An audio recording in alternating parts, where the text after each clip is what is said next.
Well, sweet Jesus, dang it to hell. Week 6 of the NFL season's in the books.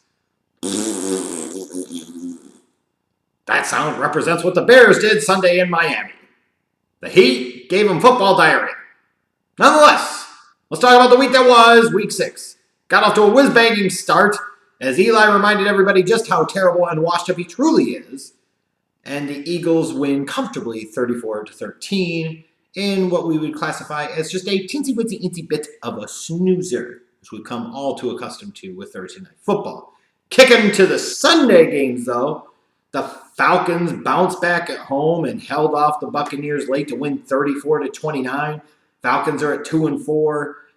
They're hanging on to whatever hopes they might have, but they still barely beat the Bucs, who are coming back down to reality every week more and more.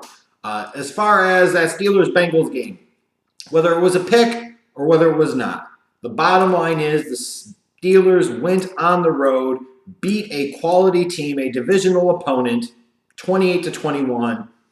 I don't know if that signals that they're all the way back and we should take them totally seriously, but the Steelers are coming. They're coming. They are. Who wasn't coming, though, on Sunday was to their stadium, the Cleveland Browns. They just didn't show up. The Chargers smoked them early. They smoked them late. They spanked them all around like they were skid marks in their underpants. The Chargers win 38-14, and they're one of the quietest 4-2 teams in the National Football League. Speaking of not showing up, the Raiders. They didn't clearly make the flight to London. You could think physically they did. But that really doesn't matter. Because in every way that really matters, they just didn't show up at all. The Seahawks soared and knocked the shit out of them 27-3. How embarrassing. Brock Osweiler. Try to warn everybody. Don't get too excited. Brock freaking Osweiler! Brock damn Osweiler! I don't know what's more incredible. The fact that Brock Osweiler still has a job in the NFL, or the fact that Brock Osweiler on Sunday against a alleged elite Chicago Bears defense threw for 380 damn yards and 3 touchdowns when he entered the week not even knowing if he was going to be the damn starter. And one of the weirdest, wildest, crazy second halves that we're probably going to see all season, including the overtime. The Dolphins found a way to beat the Bears at home 31-28, and I'm still wondering what the hell just happened. Speaking of that, Kirk Cousins goes crazy pregame. Yeah! Suffocate him! Suffocate him! We didn't need to hear about Kirk Cousins' sexual preferences and fantasies, thank you very much. But they definitely stuck it to the Cardinals on Sunday, 27-17, and now the Vikings are starting to get a little bit of momentum going for them. We'll see if they continue to build upon it. The Jets got 7 field goals out of Jason Myers. That's right, 7 field goals. How exciting is that? Ooh, baby. Yeah. Sam Darnold threw a couple touchdown passes. The Jets got a pick 6 to boot. And they held off the Colts 42-34. Captain Luck tried to lead the charge courageously and valiantly, and they just couldn't get the job done. The Panthers came out flat in Washington on Sunday, tried to come back late, but ultimately it wasn't enough as the Redskins were able to hold them off and win 23-17. The Bills were winning. Josh Allen goes out. Hey, here comes Nathan Peterman. And as much as everybody was surprised that Nathan Peterman had a good throw and threw a touchdown pass, why are people more surprised that Zay Jones actually made a big play? If we're keeping it real here, I'm just saying, this was a dude a lot of people were pumping full of smoke before last year's draft. And where the hell has he been? And then, as people are starting to say that maybe Nathan Peterman doesn't totally suck, Nathan Peterman reminds you what Peterman is all about. And Nathan Peterman struck, and he struck again. Nathan Peterman. He has a job in the NFL. So, Sean McDermott looked at his roster and said, "You're our second best quarterback." Oh, my God.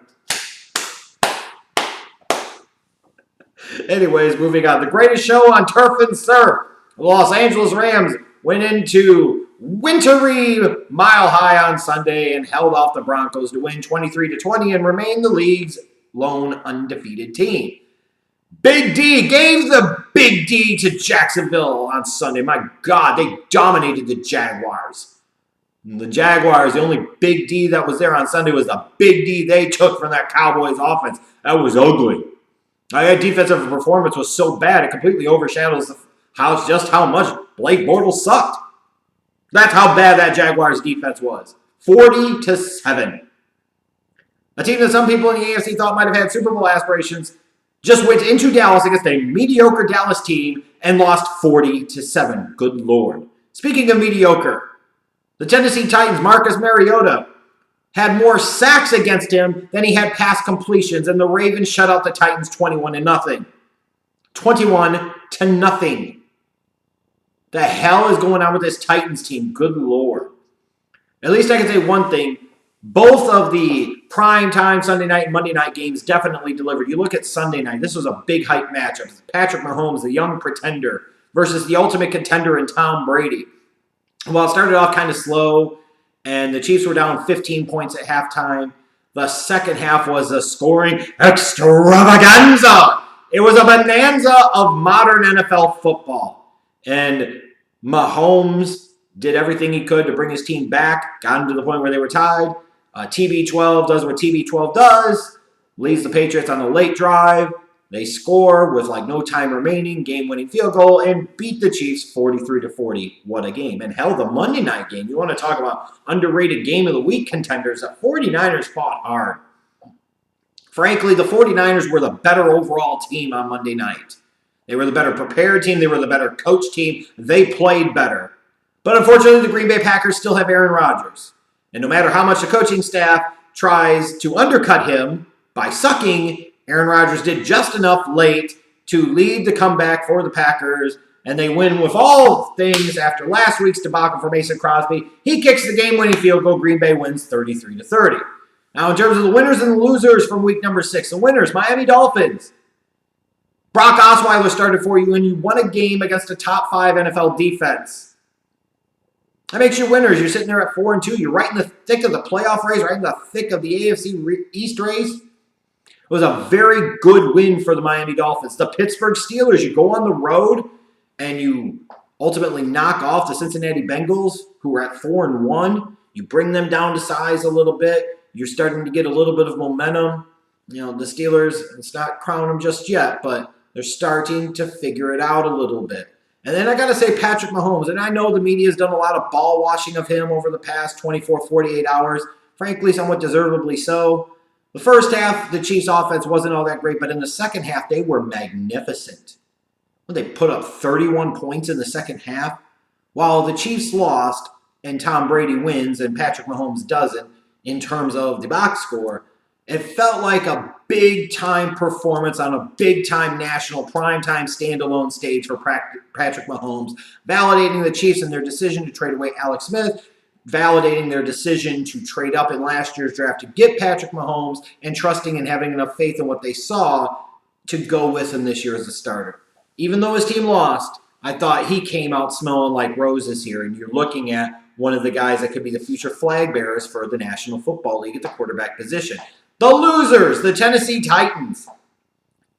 Your quarterback was sacked more than he had pass completions. You got shut out at home a week after losing to the damn Bills.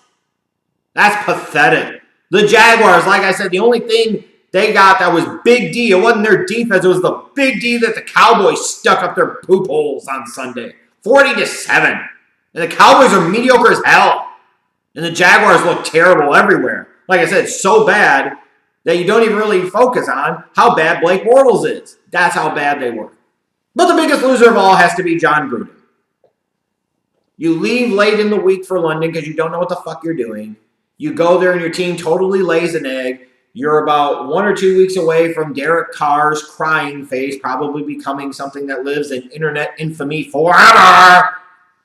And all the talk about they're looking to potentially trade Amari Cooper and Carl Joseph and getting rid of notable picks. You bench Garyon Conley. Just what the hell are you doing? Like everything about Jon Gruden right now suggests loser. And no Doug Gottlieb, you inconspicuous, that's not the right word. You insignificant little prick. The criticism is not too strong on Jon Gruden.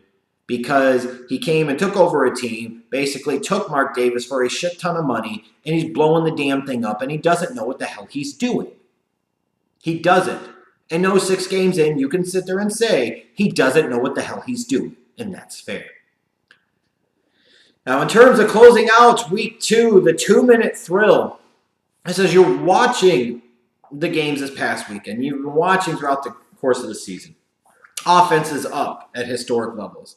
Scoring is at an all-time high. And this clearly isn't your grandfather's NFL. It's not even your dad's NFL. And frankly, this isn't even your NFL of a few years ago. And granted, I'm not necessarily a fan of a very big-time marquee game ending like 34-31 or 37-34 or 43-40. Because to me, too much of any one thing is not good. Now, granted, if you're going to have too much of any one thing, it most certainly better be offense as opposed to defense, because offense sells and gets you laid. Defense does not. Defense is like the chastity belt that prevents you from getting the most penetration in the ratings game. That said, though, I would like there to be a little more balance. I understand the league is evolving and changing, and times change, games change. Sometimes for the better and oftentimes for not. But they grow, adapt, they evolve, they match the times. It's just a matter at this point in time of trying to adjust to the change as much as possible, having some type of change appetite. My God, I sound like a corporate shill at this point. And just trying to roll with the punches as much as we can. Because the football we grew up on, the football we are used to, will never come back. The football of even a few years ago is gone. What we saw on Sunday night, what we saw on Monday night, and what we've seen all throughout the 2018 season is the NFL of the now and the future. And if you don't like it, I don't blame you, but there is absolutely nothing, and I mean nothing, that we can do to change it. It's just evolution. So we might as well sit there and at this point try to make the best out of it as much as we possibly can.